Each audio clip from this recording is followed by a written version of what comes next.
evidencias del diluvio, también sabemos que en casi todas las culturas de la Tierra se habla de diluvios universales. Curioso. En la antigua Babilonia, en Grecia, los aztecas, y si analizamos todas las culturas, todas hablan de algún tipo de catástrofe, algún diluvio universal, y que por casualidad se parece bastante a lo que hemos visto que se dice en la Biblia, ¿no? Que el diluvio es enviado por causa del mal sobre la tierra, el diluvio es planificado divinamente, el héroe recibe instrucciones de construir un arca para la conservación de la humanidad y los animales, y un grupo selecto de seres humanos y animales entra al arca, y el evento es universal. Curioso, ¿no? Como todas las culturas tienen alguna historia así de diluvio, pero la principal, la que encontramos en la Biblia. ¿Será que los demás lo han copiado? Bueno, podría ser, ¿eh? Vamos a pasar ya a apartado de geología. ¿Es posible que la Tierra tenga 6.000 años de antigüedad y lo que vemos ahora en la Tierra sea lo que quedó del diluvio universal? ¿Es posible esto? Pues ahora lo veremos. Básicamente lo que nos plantea estas preguntas es que la mayoría de lo que los evolucionistas creen que pasó en millones de años habría pasado en 377 días de diluvio. ¿Es posible esto? Bueno, ahora lo veremos. Vamos a hablar de los paleocorrientes. Dice, cuando se estudian las rocas sedimentarias, los geólogos a menudo encuentran indicios que sugieren la dirección en que fluyó la corriente cuando se estaban depositando los sedimentos. Por ejemplo, aquí tenemos una flecha que nos indica lo que sería la dirección en que fluyó la corriente al depositar esta tierra que vemos en esta imagen. Esto son teorías de los paleocorrientes. Y aquí nos dice, vemos América del Norte, Canadá, dice, en condiciones normales el agua fluye en diferentes direcciones, tal como ocurre en los numerosos ríos de los continentes actuales. Estos forman cuencas sedimentarias que terminan fluyendo hacia mares y océanos, ¿no? Por ejemplo, aquí varias flechas nos indican como que se forman estas cuencas sedimentarias, estos serían lagos, mares, ríos. Esto todo va a parar en una zona que después termina todo en el mar o en los océanos, ¿vale? Esto es lo que pasa, por ejemplo, en la actualidad. Tipo de geología. Aquí también muchas flechas que nos indican dónde se dirige el agua, primero hacia cuencas sedimentarias y luego hacia mares y océanos. Esto es lo que pasa actualmente. También en América del Sur tenemos varias flechas que nos indican direcciones de estas aguas que terminan en océanos, mares, etc. Dice, si los continentes estuvieron sumergidos bajo el agua durante un diluvio universal, uno podría esperar que el agua fluyera en una dirección dominante, ¿no? En lugar de, como pasa ahora, que las flechas indican a cuencas sedimentarias, si hubiera habido un diluvio, todas esas flechas nos indicarían que el agua habría ido en una dirección concreta. Y nos dice, el descubrimiento del predominio de una dirección de esa corriente en una gran parte del Fanerozoico de América del Norte fortalece el concepto de una catástrofe diluvial única. Un estudio abarcante de 15.000 localidades en América del Norte muestra un esquema dominante hacia el sudoeste durante la mitad inferior del Fanerozoico, con un cambio gradual hacia el este en las capas que están más arriba. El mismo esquema se aplica a la América del Sur y de forma parecida en el resto de los continentes. ¿Qué quiere decir todo esto? Pues que durante una buena parte del Paleozoico vemos cómo estas corrientes sedimentarias tienden a ir todas hacia una dirección, el sudoeste, cosa que no es normal, que no sería normal, porque ya hemos visto que estas flechas van hacia cuencas sedimentarias actualmente, pero en esas capas geológicas pasa esto, que no es normal, y indicaría que aquí hubo una gran cantidad de agua que se dirigió hacia la dirección de esta flecha, lo que podría ser perfectamente un diluvio universal. universal, y no solo porque aquí tenemos el ejemplo de América, sino porque esto se aprecia en la mayoría de los continentes. ¿Vale? También tenemos América del Sur, y la misma flecha, la misma dirección, durante el Paleozoico. Curioso, ¿eh? Porque esto podría indicar una teoría, claro está, el diluvio universal ocurrió durante el Paleozoico, donde esa capa geológica que se conoce. Pero después en otra capa, en el Mesozoico, vemos un cambio gradual hacia el este en las capas que están más arriba. Es curioso, ¿eh? Que unas capas se indica que la dirección del agua estuviera yendo en el sudeste, y ahora en otra capa hacia el este. Pues esto no es normal. Esto no puede apreciarse en la actualidad o durante los miles de años que sabemos que existe la Tierra, porque esto no ha pasado nunca. Ya vimos cómo son las flechas, cómo tendrían que ser, pero aquí nos indican direcciones todas hacia un lado o todas hacia otro, lo que nos indican grandes cantidades de agua, que podría ser el diluvio, yendo a una dirección concreta. ¿Vale? Aquí ya tenemos pruebas geológicas de un diluvio universal en las capas geológicas estudiadas. ¿Vale? Las capas que hemos visto de medio de la columna, empezando por el Cámbrico, donde empiezan los fósiles, muestran direcciones que solo pueden explicarse debido a una catástrofe como un diluvio universal, ya que ocurre de forma parecida en todos los continentes. Esto representaría las fuerzas más intensas durante la mayor parte del diluvio. Pues, ¿qué es lo que vemos aquí? Que las capas donde empiezan los fósiles, o sea, donde empezaría el diluvio, no donde empieza la vida, es donde apreciamos estas direcciones que solo pueden ocurrir con una catástrofe, como el diluvio, porque si no, no es normal.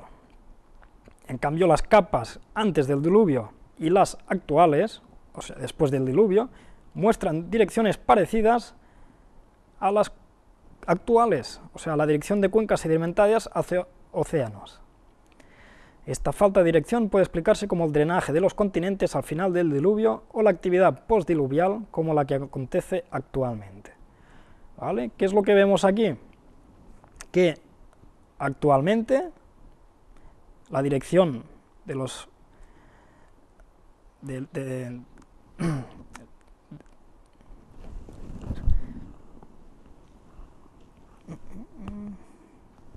¿vale? Que la dirección de las corrientes sedimentarias son de una manera, de una forma, igual a la de antes del diluvio, las capas supuestamente precámbricas.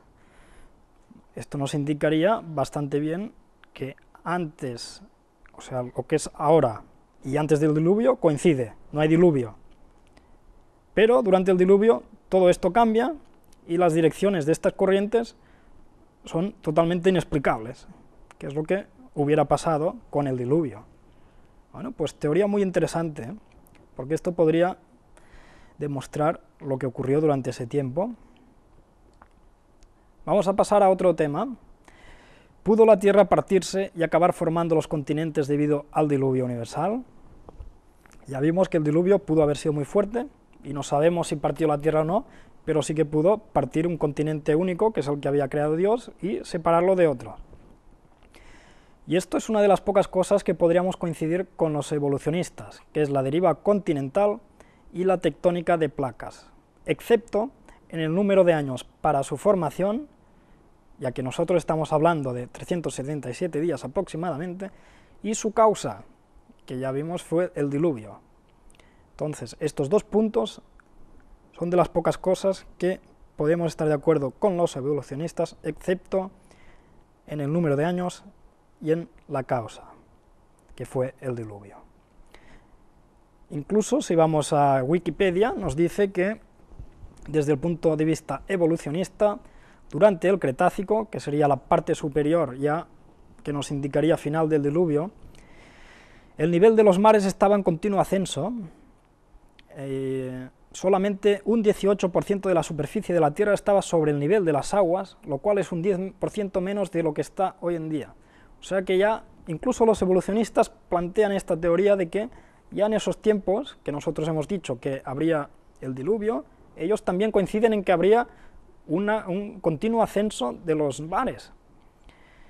Incluso que Pangea, o sea, todos los continentes juntos, se fue dividiendo para dar lugar a los continentes actuales. Y esto formaría las amplias plataformas de arrecifes. Curioso, ¿eh? Un dato curioso que también coinciden los evolucionistas. Ya me diréis cómo lo pueden haber descubierto o copiado de lo que estamos aquí diciendo, ¿eh? Vamos a ver un vídeo sobre estas dos teorías y así podemos aprender un poco más de geología.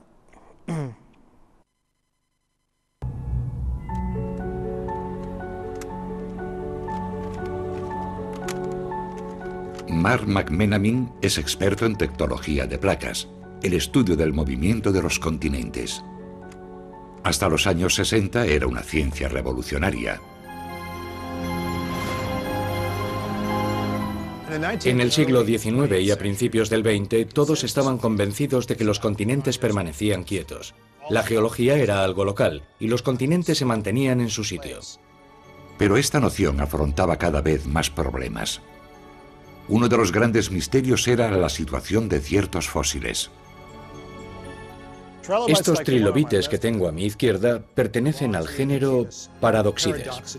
El Paradoxides era realmente una paradoja, una criatura de agua dulce con una distribución curiosa. Este trilobite se encuentra en la región este de Norteamérica. Y también en Gran Bretaña, al otro lado del Atlántico. Los paradoxides de agua dulce no podían haber cruzado el inmenso océano salado. Y no eran los únicos fósiles con una extraña distribución intercontinental. Los geólogos no encontraban ninguna explicación. En 1912 surgió de Groenlandia una teoría revolucionaria que establecería los principios de la tectónica de placas y haría tambalear los cimientos de las ciencias de la Tierra. Un meteorólogo alemán planteó esta nueva teoría. Alfred Wegener había pasado la mayor parte de su carrera investigando los fenómenos atmosféricos en los helados yermos de Groenlandia. Pero siempre le había fascinado la paradoja geológica de los fósiles. Afirmó audazmente que tenían la respuesta ante sí. Desde que existen mapas precisos, los niños y mucha otra gente siempre dicen que la costa este de Sudamérica y la costa oeste de África encajan. En los círculos científicos, esto siempre se había considerado una simple coincidencia sin sentido. A muchos niños se les ha dicho que se equivocaban. Wegener afirmó que los continentes sí habían estado unidos y que desde entonces se habían ido separando. Sus investigaciones en Groenlandia lo convencieron de que la deriva continental era posible. Creo que se inspiró en algún fenómeno meteorológico. Quizá vio romperse algún témpano de hielo y extrapoló el fenómeno a la parte rocosa del planeta. Pero pocos geólogos podían aceptar las teorías revolucionarias de un simple meteorólogo. Rechazaron por completo lo que Wegener afirmaba. Parecía imposible conseguir empujar un continente gigantesco por el suelo oceánico hasta la otra mitad del globo. Wegener luchó toda su vida por conseguir pruebas de su teoría. Pero su valiente empeño llegaría a costarle la vida. En 1930, su última expedición a Groenlandia terminó trágicamente cuando se perdió en una tormenta de nieve. En un glaciar es difícil encontrar el camino. Lejos tanto de su campamento base como de los otros miembros de la expedición, se perdió y murió a la intemperie. Wegener falleció, pero su teoría de la deriva continental siguió adelante.